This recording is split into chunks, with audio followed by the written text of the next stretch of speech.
Olá, bom dia a todos.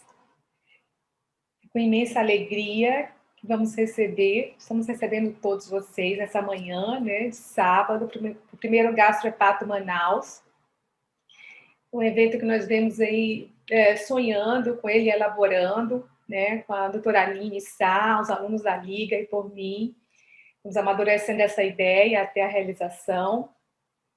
Estamos imensamente gratos com o aceite de cada palestrante. É uma honra ter vocês aqui, agradecer, né, por um sábado estar aqui compartilhando o conhecimento de vocês. E todos os participantes sejam muito bem-vindos, né? Nós teremos 2 blocos. O primeiro vai ser de assuntos relacionados à hepatologia. Então, eu começo falando de hepatite B e delta. Vem a doutora Arlene falando sobre vírus da hepatite C. A doutora Dagisa Ferreira falando sobre esteatohepatite não alcoólica. E a doutora Denise Paranaguá com o tema de elastografia hepática, né? Posteriormente, teremos um segundo bloco com a participação do doutor Tiago Cardoso, com pancreatite aguda, a doutora Aline Sá com hemorragia digestiva alta, doutor Ricardo Ferreira com doença ulcerosa péptica, e doutora Daniela Inamias com doença do refluxo gastroesofágico. Então, eu vou começar falando para vocês sobre essa situação, né, que são as hepatites B e C, que são verdadeiros desafios na saúde pública, não só aqui, né, não só para nós, mas para o mundo todo, né? Não é à toa que em 2016 a Organização Mundial de Saúde lançou uma campanha de erradicação das hepatites virais até 2030, e o Brasil assumiu essa responsabilidade, essa parceria, né? E nós estarmos aqui conhecendo um pouco mais sobre esse assunto é uma forma da gente também colaborar com esse programa de erradicação das hepatites B e D.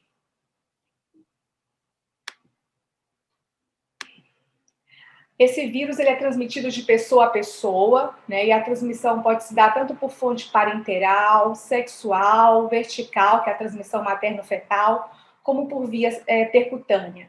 Já foram identificados 10 genótipos, são 10 subtipos diferentes do vírus em todo o mundo. Estima-se, né, que existam cerca de 250 milhões de portadores crônicos desse vírus, e essas pessoas estão circulando por aí, sendo que a maior parte delas desconhecem o seu diagnóstico. Somente 10% desses portadores têm o diagnóstico feito e são acompanhados. Isso é um ponto, né, um desafio na condução dessa endemia. E com isso são estimados que mais de 500 mil de mortes aconteçam ao ano relacionadas à infecção desse vírus no fígado, seja por cirrose ou por câncer de fígado, né? O Brasil hoje é considerado um país de baixa endemicidade, né? Mas nós sabemos que uma das características desse vírus é que ele se agrupa em áreas de bolsões, né? No meio de uma situação de baixa endemicidade, a gente pode ter áreas de uma prevalência maior. E isso nós vimos aqui, quando analisamos esses dados do Julho Amarelo, que foi uma campanha em 2017, feita aqui no estado do Amazonas, em que a maior parte dos municípios participou, mais de 62, são 62 municípios, quase todos participaram dessa campanha, e a gente encontrou áreas, então, a prevalência média deu abaixo de 1%, mas nós encontramos esses bolsões, né? Então, tem ainda os municípios com uma prevalência acima da média, né? Mas esse cenário ele vem mudando para melhor, né? Nos últimos 30 anos, com o advento da vacina, nós tínhamos áreas antes da vacina que chegavam a 14% de prevalência desse vírus, né? Municípios com uma prevalência bem elevada. Então, felizmente, essa situação parece estar mudando. E essa é a notícia boa, né? Nós estamos falando de uma doença que é prevenida, né, por uma vacina, né? Essa vacina começou em 89, o Amazonas foi o primeiro estado a receber essa vacina. Posteriormente, ela foi acrescentada no calendário de imunização, né, para os menores de 1 ano de idade, e à medida que o tempo foi passando, ela foi sendo ampliada. Hoje ela é uma vacina universal, ela está na caderneta de todos, independente da faixa etária, é necessário que estejamos vacinados contra a hepatite B. Uma vez que aconteça essa infecção com o vírus, né, a preocupação é que a taxa de cronificação ela pode ser bem alta, né? Ela varia ali de 10% a 90%, dependendo da idade em que há a contaminação por esse vírus. Então, por exemplo, um recém-nascido, a taxa de contaminação, a taxa de cronificação, uma vez que haja contaminação, chega a 90%. Já no adulto, com uma imunidade adequada, né, com bom status imunológico, essa taxa de cronificação gira em torno de 10%. E uma vez que o indivíduo se torne crônico, né, com esse vírus, permaneça com esse vírus no organismo, nós sabemos que há uma chance aí de 40% de desenvolver cirrose e câncer de fígado ao longo da vida. É conhecido, né, bem conhecido as fases da infecção da hepatite B, né, da hepatite B crônica. Então, é determinada uma fase inicial, que é uma chamada fase 1, em que se cursa com altos níveis de carga viral e com a expressão do HBeAg, que é o marcador de replicação viral, mas, por outro lado, parece haver uma tolerância a essa replicação viral elevada e não há uma resposta inflamatória do organismo. Isso a gente mede através de uma ALT, uma transaminases normais, né? Que é chamada, então, a infecção crônica HBeAg positiva. Uma segunda fase da doença, que é a hepatite crônica HBeAg positiva, então é a hepatite propriamente dita. A gente vai ter aumento de transaminases, a carga viral ainda elevada, e ela pode oscilar um pouco, com expressão do antígeno HBe. Posteriormente, é identificada uma fase de infecção crônica HBeAg negativo. O que significa isso? Ocorre uma mutação e esse vírus não mais expressa essa partícula HBeAg e cursa com o aparecimento do anticorpo anti-HBe.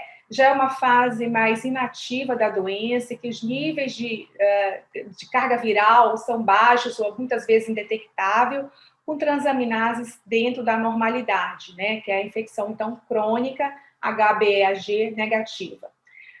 Posteriormente, uma nova fase de replicação pode acontecer, mesmo ele não expressando o HBeAg, os níveis de DNA voltam a aumentar e as transaminases também voltam a aumentar, indicando, então, um processo necroinflamatório novamente acontecendo. Essas fases, elas são condicionadas pela essa interação hospedeiro, né, vírus, nessa resposta inflamatória imunomediada.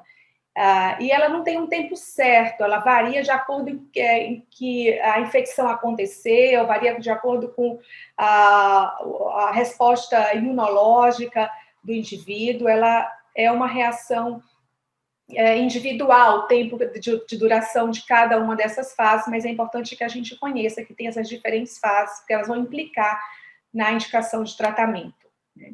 Então, uma vez que o paciente esteja com suspeita da infecção pelo vírus B, ou seja, aquele paciente que expressa o HBeAg positivo, né? Se nós identificamos que ele já tem cirrose, seja pela forma clínica ou um exame de imagem, por exemplo, um ultrassom indicando sinais de hepatopatia crônica, ou ainda que ele tem uma hepatite crônica, como eu falei, a hepatite crônica HBeAg positivo ou HBeAg negativo, há uma indicação clara aqui de começar a terapia antiviral. Mas nós também podemos ter essa infecção sem necessariamente estar causando a hepatite e a cirrose, né? Para esses pacientes que estão na condição de infecção crônica, eles merecem ser monitorados, eles são acompanhados, então, ambulatorialmente, a cada 3 a 6 meses, em que são dosados tanto o HBsAg, o HBeAg, a carga viral desse vírus, assim como os níveis de transaminases. E um outro item muito importante é avaliar a fibrose, quer dizer, a cicatriz que essa infecção pode estar deixando no fígado. E um dos bons exames que nós temos hoje é a elastografia, e nós vamos ter uma aula logo mais com a doutora Denise sobre isso, né, de como nós podemos utilizar e aprender a usar essa avaliação de fibrose de forma não invasiva, né, e deixar a biópsia hepática, que era uma avaliação que nós usávamos muito no passado, para situações de dúvidas.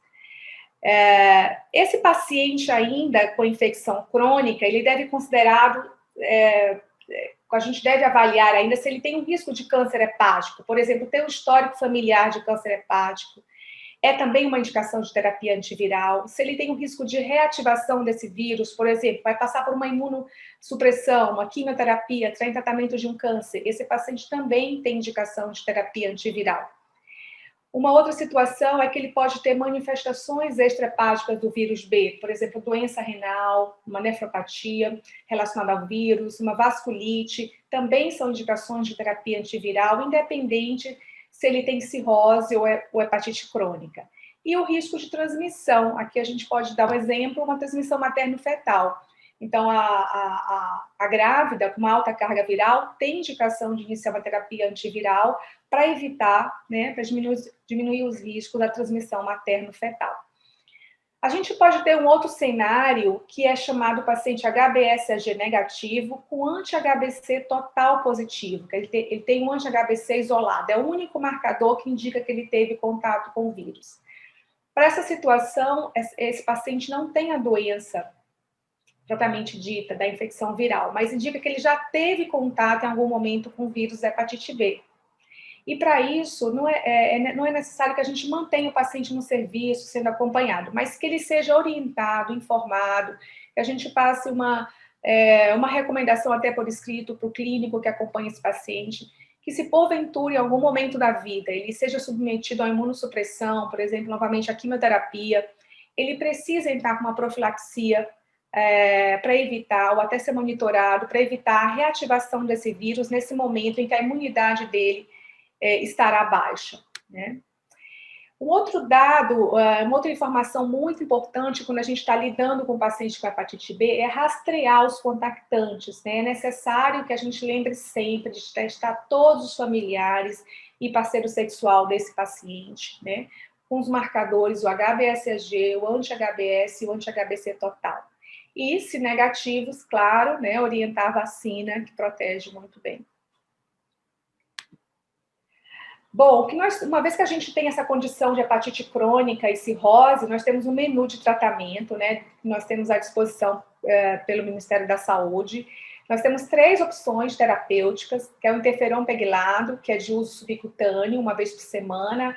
A vantagem dele é que ele tem uma terapia de tempo finito, né? Nós sabemos quando começar e quando terminar.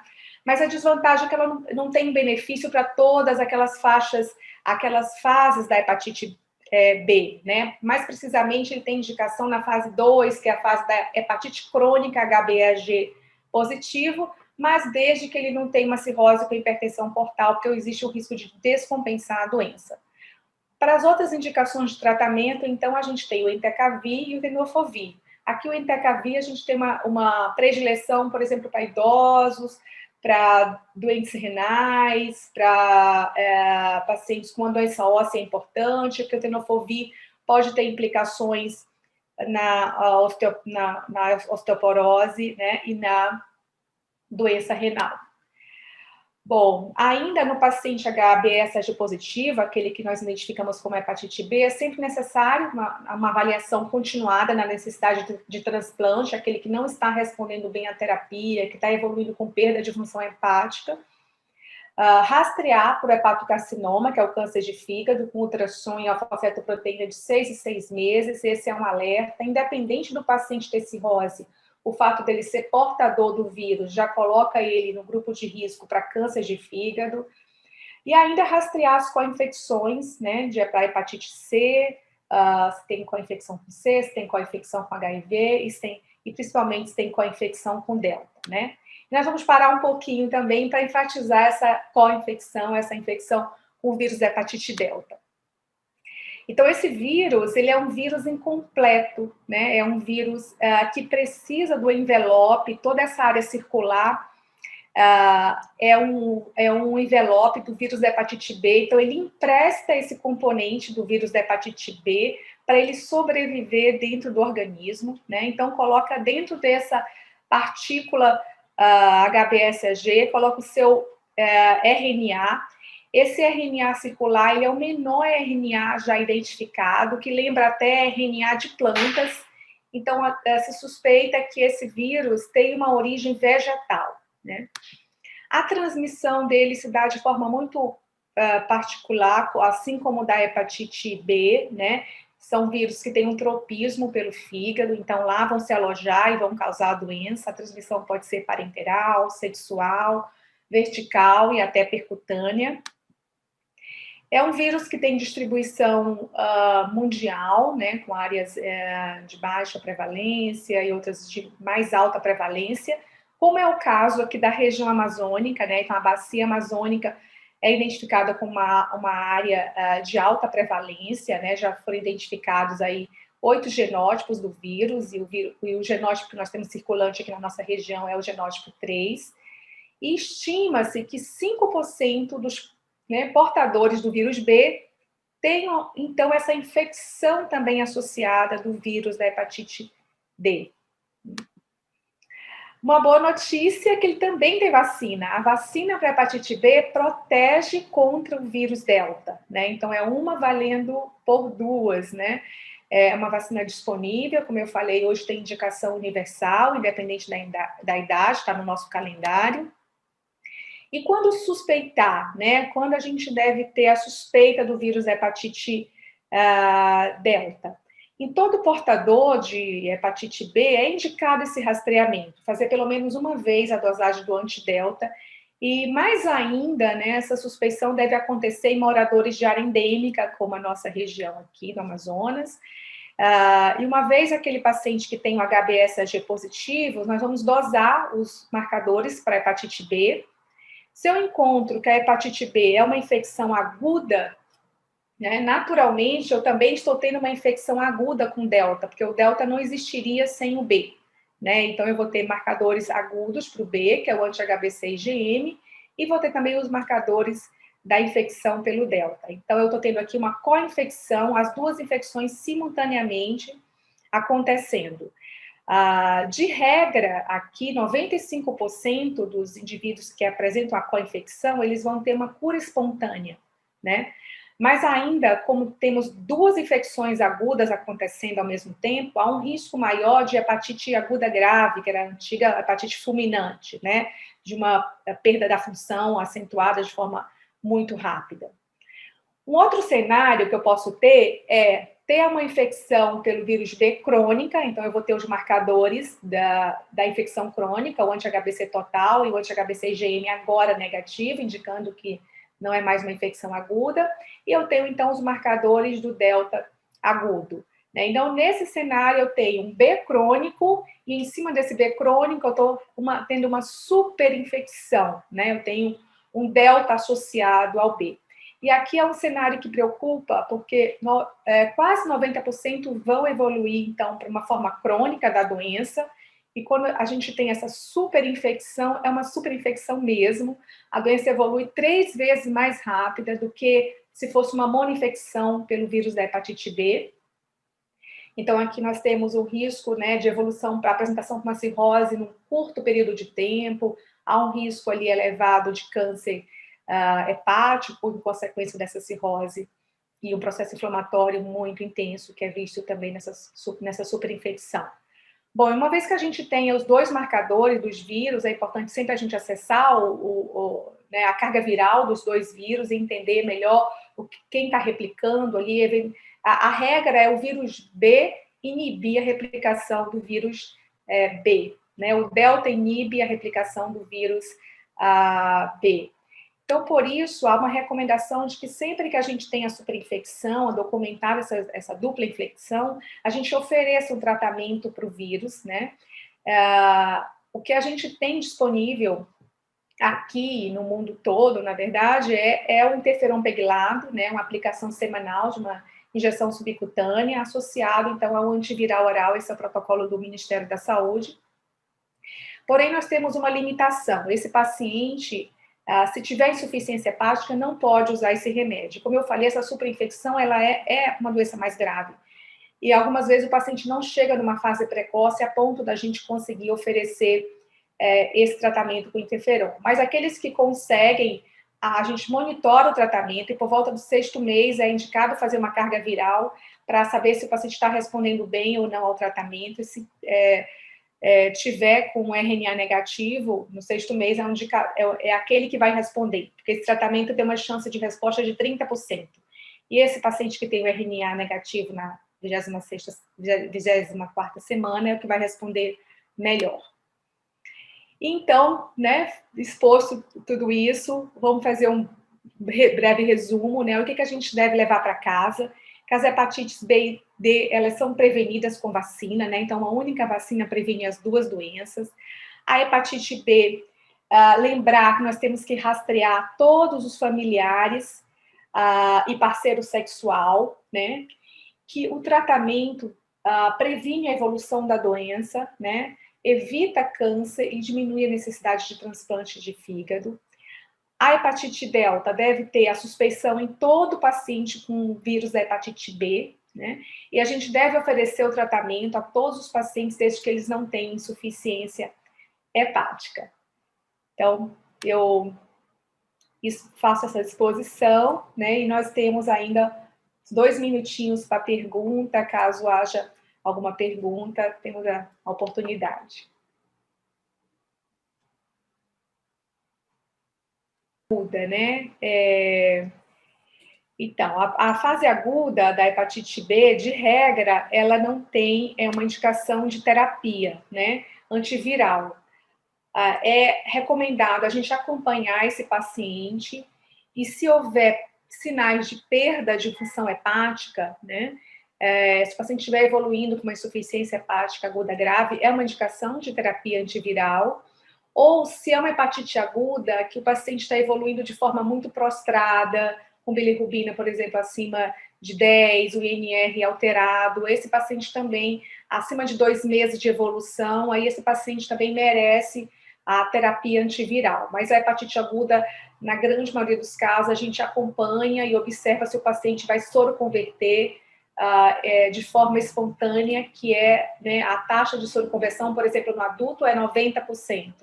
Então, a gente espera se ele vai evoluir para soroconversão espontânea ou não. Então, quando ele entra na fase, se ele não soroconverter, ele vai entrar na fase da hepatite crônica e vai passar por aquelas fases, né, as diferentes fases da infecção crônica, e aí, dependendo do momento em que ele estiver em cada fase, ele vai ter a sua indicação de tratamento. Mas, de regra, a hepatite aguda, ela, como no indivíduo adulto, ela tem essa taxa de soroconversão de 90%, a gente tem uma conduta mais expectante.